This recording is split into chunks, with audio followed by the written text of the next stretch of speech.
If you are a Christian, have you ever wondered how life would be if you chose to be an atheist? Or if you were born in a Muslim family? If you are not a Christian, what would change if you had embraced Jesus as Lord and Saviour? Hi, my name is Terence and I'm your host for Reading and Readers, a podcast where I review Christian books for you. Today I review What's Your Worldview? An interactive approach to life's big questions by James N. Anderson. 112 pages, published by Crossway in January 2014. When this book was published, it was awarded World Magazine's Popular Theology Book of the Year. It's now available for $7.99 via Amazon Kindle and free via Faithlife for the month of May. Yes, for a limited time, only for this month, you can get this book for free through Faithlife.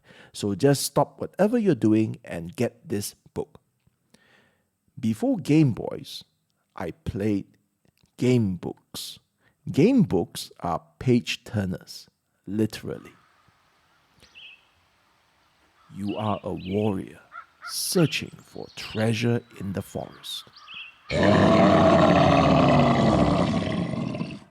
A troll ambushes you. What do? To fight, turn to page 10. To flee, turn to page 37. You turn the pages to eventually know how your story ends. Storybooks give you immersion. Game books give you immersion and decisions. Can we use game books not to explore a make-believe world, but to explore beliefs and worldviews? You are a man or a woman searching for meaning in the world. Suddenly, a professor of theology and philosophy ambushes you. What do you believe? Is there a God? If you say yes, turn to page 10. If you say no, turn to page 37. You then turn the pages to eventually discover your worldview. Who was that professor of theology and philosophy who ambushed you?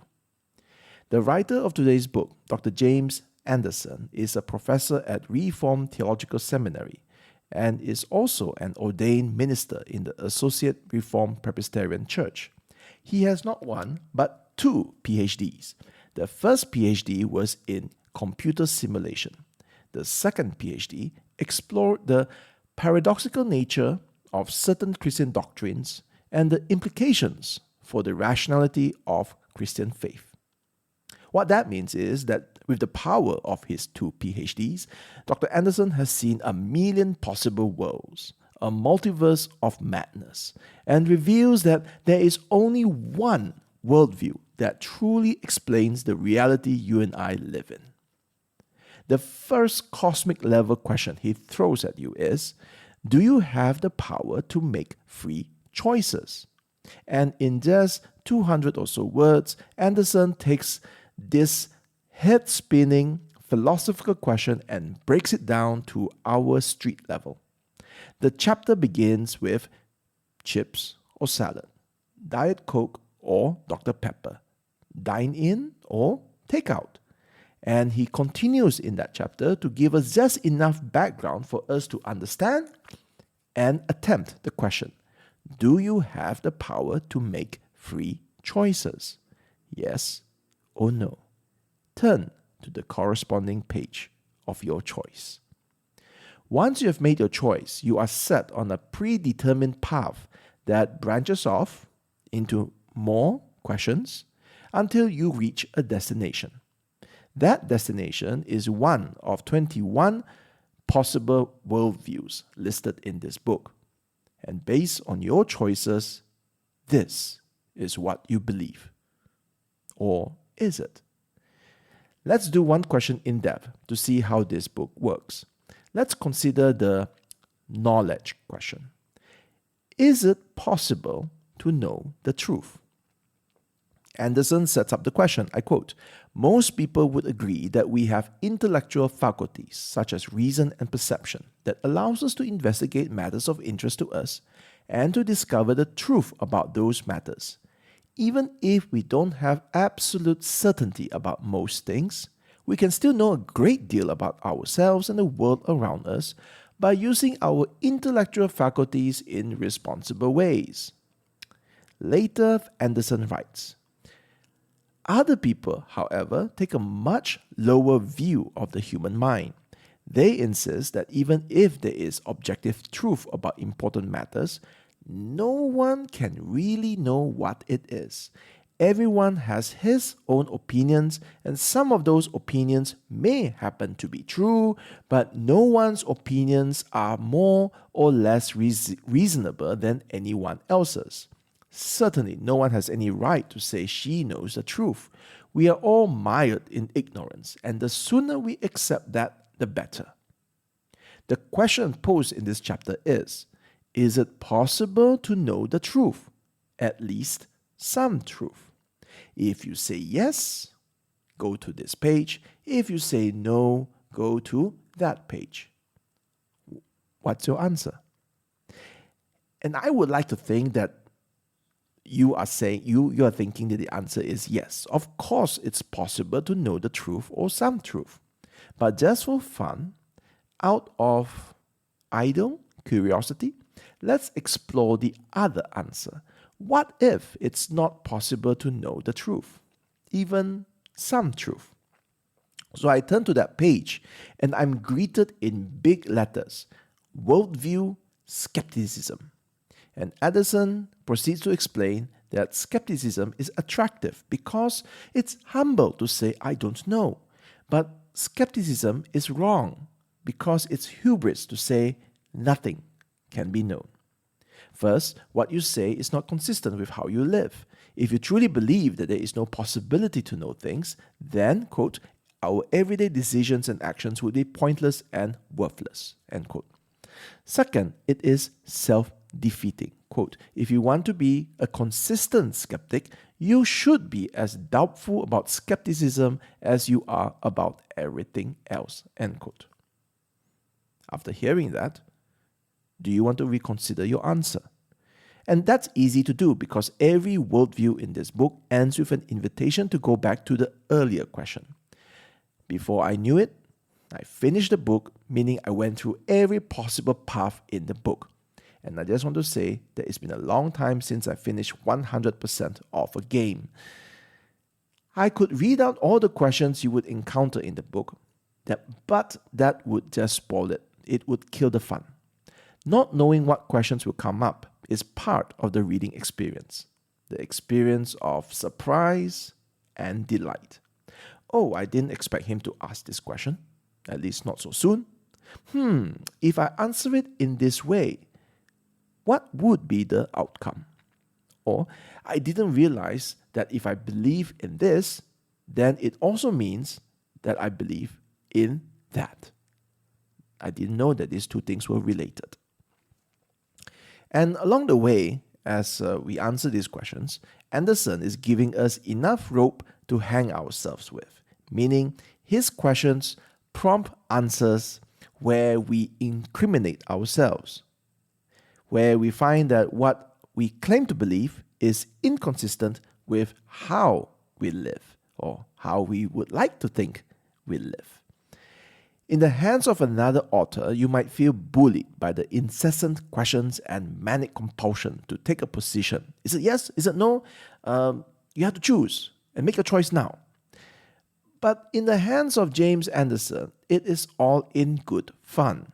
It is a game. It is an intellectually satisfying puzzle where you can trace the logical cause and effect every step of the way.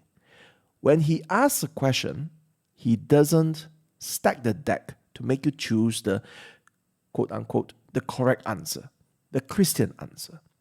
But he poses it in a neutral way, at least in the start, such that the way that all the choices are reasonable. Okay, he gives reasons why people might make different choices. But reasonable does not mean that it's true. People have reasons to believe that the earth is flat. That doesn't mean that it's true. If you're worried that Anderson's book might end up like one of those small group sessions where everyone shares an opinion but nobody has a conclusion, then be assured that Anderson in this book has a conclusion. As Anderson tells us up front, everyone has biases. Anderson is a seminary professor, he is an ordained minister, but more importantly, he is a Christian. So he can't and mustn't end on the note that all religions are true, all paths lead to God. That's pluralism, by the way, and that's not Christianity. His Christian bias shows up not just in what he considers as the correct worldview, which he makes clear that there is a correct worldview. It also comes up when he evaluates and comments on other worldviews. Anderson asks, can a God that is less than purely good be worthy of the title God? In another place, he asks, would a God who is neither personal nor perfect be worthy of our love and our worship? Now, these are Christian presuppositions. If I was a non-Christian, I would argue back. Why not? Why can't God be flawed like the Greek gods or the Norse gods or the Egyptian gods? Why should God desire our love or worship? Can't he have sufficient self-esteem that he doesn't need to feel puffed up by his creation? It is what it is. Now, having said that, would a non-Christian even open this book? It's so obviously a Christian book designed to challenge worldviews, and that sounds as enticing as jumping into a pool of thumbtacks. The appeal to non-Christian here is the truth is packaged in an interactive back and forth, coming with a friendly tone and intellectual honesty. He sets up the question as briefly and as fairly as he can. Then he responds to your answer by admitting the attractiveness of the position, but also the problems that arises. If you're not a Christian, you might object that Anderson has exaggerated the problems, but you really can't expect too much from a short 100-page book that covers from atheism to Unitarianism. You might also object that maybe it's too simplistic, or that your worldview is not covered, or some other objections. To his credit, Anderson preempts many of his objections in the appendix of the book, which includes a straightforward answer to those who question the Christian bias in the book. The intellectual honesty is not just in how he brings out opposing views, while at the same time asserting his own convictions. That is hard to do, but perhaps harder now than ever is being able to set boundary markers without being called a bigot. Saying that this is what we believe, this is what you believe, and what you believe is wrong. Is it possible to draw a battle line without engaging in battles? Yes, if you role play it. The same way how gamers can take turns playing terrorists and counter-terrorists. So, in a unique way, the format of the book allows non-Christians to explore worldviews, maybe discovering their own and understanding others without being defensive or antagonistic about it. After finishing the book, I actually wondered whether a choose-your-adventure approach could be used to explore the different cults and denominations within Christianity. But how would you arrange the cults and denominations so that you could separate them with one question after another? Consider, what is the one big question that would separate Roman Catholics from Baptists? Because it's not just one, isn't it? I mean, you have lots of questions. Or one question to distinguish between Jehovah's Witnesses and Mormons. I think it's not easy to design a series of questions that would put each group in their place. And so after thinking how difficult it is, if not impossible it is to do it for groups within Christianity, I gain a new appreciation for Anderson's success in this book. He makes it look so easy. I have mentioned at length how non-Christians would receive this book because I think the book's format makes it a curious novelty for even the most hostile of readers. But now let's turn to the Christian reader. Christians in general will like the book because it affirms what you always believe to be true, and it's always nice to have our Christian biases confirmed by other Christians. But I want to zoom in to a particular subgroup of Christians that I think will greatly benefit from this book. And these are people who grew up in Christian homes, Sunday schools, youth meetings, and churches, and who feel like they have never had a real choice in what to believe. They are taught from young, some would say brainwashed, that other worldviews, beliefs, and religions are not just wrong, but often evil.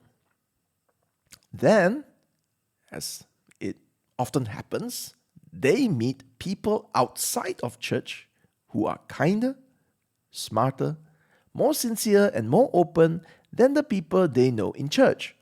And they have a reverse road to Damascus encounter, a pagan epiphany. There is no progress for the pilgrim. They deconstruct their faith. They conclude that Christianity is irrational. They come out of the church and celebrate their deconversion.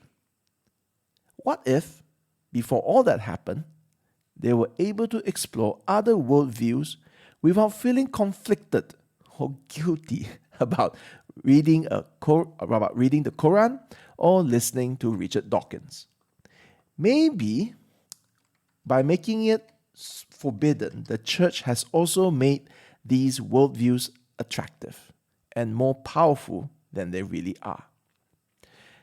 This book, What's Your Worldview? An interactive approach to life's big questions, allows you to enter so-called forbidden worldviews. You pick up a worldview just as you would play a role in a game. And as you run through this simulation, you see how it ends. And thus, you save yourself from what was at first an enticing worldview, but in reality, an intellectual, spiritual, anticlimactic dead end. In conclusion, this book is good for the non-Christian to enter the worldview of the Christian and to see how Christianity does make sense and how it is beautiful and where and how is it different from the other worldviews.